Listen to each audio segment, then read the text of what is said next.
Okay, so now we're going to go to a new browser tab. We're going to go to arcgis.com, and we're going to look at my content. So notice inside, I'm in ArcGIS Online now, and I am inside the same organizational subscription as the one I used for Survey 123, if that makes sense. So I went to arcgis.com, I signed in to the same organization, and now in a folder called Survey-Walkability Survey, all the stuff that you make with Survey 123 ends up in a folder called Survey-the title of your survey. So that's kind of nice. It makes its own folder already, so you don't have to search through your lots and lots of maps and apps inside ArcGIS Online. So here I've got 4 things that we're not going to spend tons of time on, but the form is there. Okay, that's the thing that Survey 123 created. It's got a feature layer, and a stakeholder one and a field worker one, and then my actual walkability survey feature layer. Now, again, this could be a multiple-minute discussion, but there are ways that you can use this hosted feature layer to configure it so that different people have different views of your data. So, you know, it's an additional capability in addition to the thing that I was going through before with the actual survey design, like who can add to the survey. You can configure these hosted views so that certain people only see certain things, or they can only do certain things inside your result. Okay, so that's good, but I really want to keep this pretty basic. So what we're going to do is we're going to go and find the feature layer. We're going to go to feature layer hosted, and we're going to examine the metadata, and we're going to fill in a little bit of that right now. So inside ArcGIS Online, which is right here, here's my feature layer hosted. I'm going to look at the metadata page. Again, because it's a short workshop, I'm not going to spend a lot of time on it, but I would encourage you to, do things like, make a nice thumbnail, add a summary of the item and an in-depth description, and so on and so forth. So this is something I would encourage you to do. Okay, this is something this is a little bit of a redundancy, but I always like to do this. Walkability survey, this is my feature layer. So when I scan even though it's got the content type of item in there, I like to scan the titles, and so I know that this is my feature layer. Okay, cool. So now I'm going to open it in the map viewer in a new tab. As you probably are familiar with in multiple applications, you end up getting a lot of tabs in these cloud-based systems, GIS and otherwise. So be sure you're opening in a new tab if you truly want to go back to your old stuff. Okay. Is this location walkable? Great, I'm going to choose the attribute to show, and then I'm going to pick unique symbols, pedestrian friendly or not. Okay, well, that's fine, and I'm going to say done. Now I've got a map. Okay, now sure, you might say, well, Joseph, you had a map. You had it over here under the survey where you can go to analyze, and you actually had one of the views in here, a map. Yeah, there is one in there inside your design piece of your Survey 123, but I want to actually share the map with people, so eventually I can put it in my story map and in my dashboard. See what I mean? This map is inside my survey design, and I really need to bring it out of the survey design, and that's why I did what I just did. I opened it in a map, and now I've got the map, which I can then save as my walkability. I know this is slightly redundant because it is a map already, but I'm saying this is a map, and that way I can look at the titles. And also in here, I'm just going to zoom in on that location. I'm using the shift key and the mouse or the touchpad, and just, for the study area that I'm just focused on these hills south of Loma Linda right there. Okay, very good. So this is what I want to appear when I open this map again. So I'm going to set my map extent right there. And I'm liking that. The base map, maybe I want to change that a little bit and look at something like terrain with labels and that sort of thing. So now I've got, ooh, yeah, look at these incised hills. That's really cool. Good stuff. Okay, I'm going to save that again. And okay, super. Now, we're making progress, folks. I know this is a lot of tools, but hopefully you're engaged like, oh my gosh, this is pretty amazing. So now we've got a map, okay? We've filled out a little bit of the metadata. We've chosen the symbology. We could make the classification quantile versus standard deviation. We could do all of that sort of thing. We're not going to spend time doing that right now, but we're saving our map, and we can then share that map with everyone. So now I'm going to share this map with everyone, and this is my walkability survey map, and it says, hey, Joseph, you've got a layer in here that's not shared with everyone, so do you want to share that layer with everyone? And I want to say, yes, I do want to do that, update sharing. And again, depending on the kind of data that you've got to think about your sensitivity. Is it caves? I'm a member of the caving community. You've got the National Cave Protection Act. You're not going to be sharing cave locations, tribal sacred sites, etc. There's all kinds of things that you would not want to share. So again, your data and you know what you're sharing and not sharing. Okay, but I'm sharing this map, and I've also shared the layer inside of it and the survey. In part because I wanted you to actually be able to go and fill some of this stuff out here during the workshop. All right, so now we've created the map. And the exciting thing about this is that we're not done, right? Because as I was indicating before, the end goal, and you can probably recognize this photo from my background of the screen as well. This is Western Colorado, my homeland, and I love this kind of terrain. But the end goal is not to put points, lines, and polygons or images on maps, right? The end goal is to understand something better, deeper, in a richer way so we can act on it and make smarter decisions, right, folks? That's why we do GIS. So you want to do analysis. And inside the ArcGIS Online platform, inside the map viewer, which by the way will change before the end of the year. As you may have seen in the ESRI user conference, there was a preview of the new map viewer. It's going to be more functional. It's based on the newer ArcGIS API, JavaScript API, and so it's going to be faster, more functional. So it'll change a little bit. You'll still have a big map in the middle, and you'll have some tools on the right side and not just on the top. And the analysis tools, I'm not sure where they will end up, but the map viewer, it will be improved before the end of the year. But all the things that you have now, you'll be able to do in the future and more.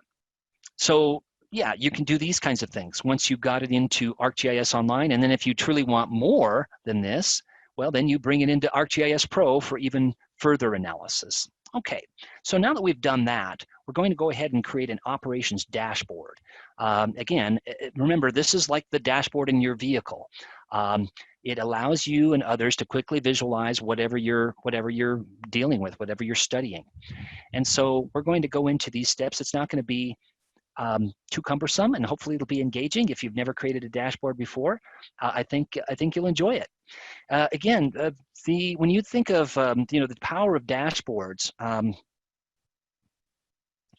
these dashboards that everybody has looked at for months, right? Now, this was created with the same tools that we will look at here in a moment.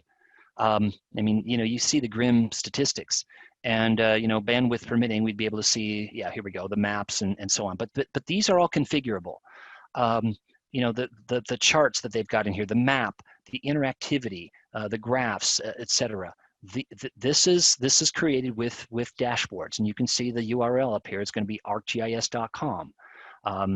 I understand there are other dashboard tools out there. We're going to focus on the ones in the ESRI ArcGIS platform because I think they're accessible to just about everybody. They're easy to use and they're powerful. So this is what we're going to actually do for our walkability survey. So while we are viewing our web map, we're going to go back to the web map.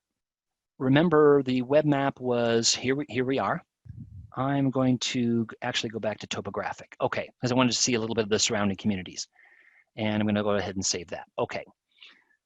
If we share this map, we were here before, and this is where we said, I only want to share it with certain groups, my collaborators, with everyone, or nobody. Maybe I just want to have this as my own project right now, and I don't know. It's in progress. I don't want to share it with it. That's fine too. Or groups, collaborators. If I go, so we've already seen this top part. We've already seen this short URL in many places around ArcGIS Online. But here is where you're going to be able to create additional things.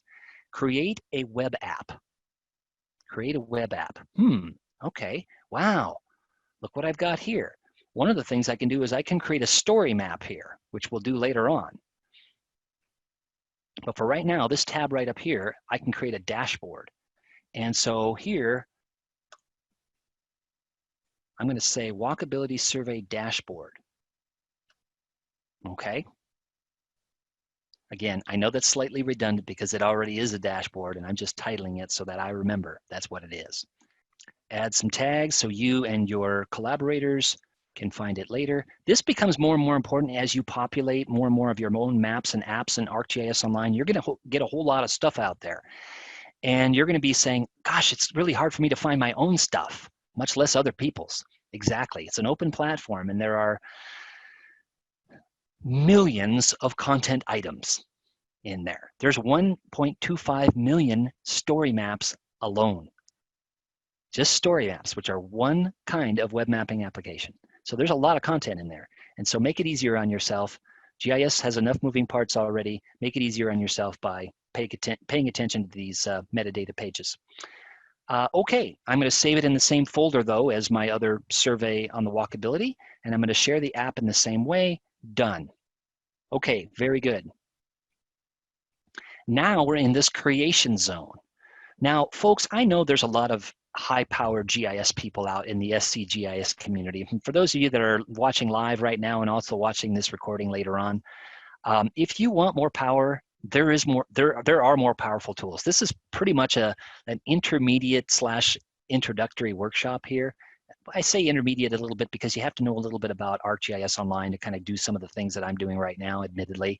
So it's not beginning, but if you want more power, there's the web app builder, and there's also the new experience builder where you can configure all kinds of widgets to your heart's content. This dashboard is fairly easy, but you only get a certain amount of choices, okay? If you want to dig deeper, that's what's nice about these web-based GIS tools, in my opinion. You've got configurable things. Take story maps. Story maps give you, here's some templates, here's some things you can do. You want to customize it and configure it? Well, then you got, web app builder and the API and the experience builder. So you've got, there's something for everyone, was what I like about this. So here's my walkability survey dashboard. Let's go back to our notes. We're going to use the plus sign that's going to guide us, as you'll see in story maps in a bit, to success. It's going to guide us to success. We're going to use the plus sign. We're going to add a pie chart, and we're going to select the walkability survey grouped values. So back on our configurable, I'm going to get rid of some of these tabs here, configurable zone here. Yeah, let's make life a little easier on ourselves. So we had our map, remember, and just as a summary, we had our, I think I might have gotten rid of that tab. Sorry about that, folks. But basically, we have our map here. Here's our map, and we went to share, and we said, you know what? I want to share that map, and that's great. And I'm not signed into this window. That's the whole issue. So this is another thing to. All right. So let's go to our zone where we had our map. So I'm going to go to arcgis.com. Here we go. All right, super. All right, so here's our dashboard. Here's our notes. Plus sign, pie chart, select walkability survey. Okay. Great. It's right up here. Pie chart, walkability survey, and group values, pedestrian friendly or unfriendly. Group values. And then what do we want here? Is it pedestrian friendly, walkable, or not? Okay. Done. Again, you want to change the colors, you want to change how much this arrow comes out, you want to change the font, all doable, all customizable. Let's keep it pretty simple and just kind of get the basics on here first. All right, super. Then use the plus sign, add another pie chart, walkability survey, group values, rate the walkability of this site. Okay. So We're going to say done. I've added that. And now I've got my map and this humongous big orange circle. Okay. Pie chart and walkability survey once again. Group values. And this time I want the rating. Okay. And that's good. Done. All right, so now it's a matter of doing this kind of thing, which you've probably seen in other apps. I'm going to drag this to a new location. And so you see where I'm going to this, right, folks? You see what I mean? This is amazing to have these things at your fingertips. So let's do a couple more things and then we'll move on in the interest of time. I'm going to add an image. Plus sign, once again, drives pretty much everything. And with this embedded content, we're not going to spend time on it, but think about, the web pages, the forms, the other things that you could put in here. You could even, we're not going to this workflow right now. We're actually putting this inside our story map, but you can put the survey with embedded content. You can put your survey inside the dashboard. I mean, just because you can doesn't mean you should, but there could be an effective, workflow or use case for why that might be a useful thing. Okay, let's add an image. Image, where was that? Image, rich text, embedded content, image, here we go. There's my pedestrian friendly, this actually happens to be in Hamburg, but we're gonna use it in the interest of time. And now I've got an image in there. I might wanna have an image of an unfriendly pedestrian place, okay? So, okay, let's go back and see what we've got here. How about a gauge? Walkability survey, I'm good with that, done. Not too exciting, right? We've got one thing. And just like before, I can go ahead and configure these elements and so on and so forth. I don't like where this is appearing right now, so I'm gonna go ahead and drag this over to here. And again, with more tinkering, we're going to get to something that we say, okay, this is good for now. I'm going to go ahead and share this, maybe get some feedback with colleagues, and then share it with the whole world. All right, super. This lower right-hand box is where I was aiming for. So if you go through this tutorial and the other links that I'm going to share at the end here, you're going to get to it looking a little bit nicer than I have right now. But basically, we have all the elements there. We don't have the map legend on there yet. That's the only thing we don't have. But again, in the interest of time, we kind of need to move on. But hopefully you're seeing that, oh, okay, everything is driven by the plus sign. I can go ahead and add and drag and drop these items. I can configure it. If I want more power, I can go to Web App Builder or the Experience Builder.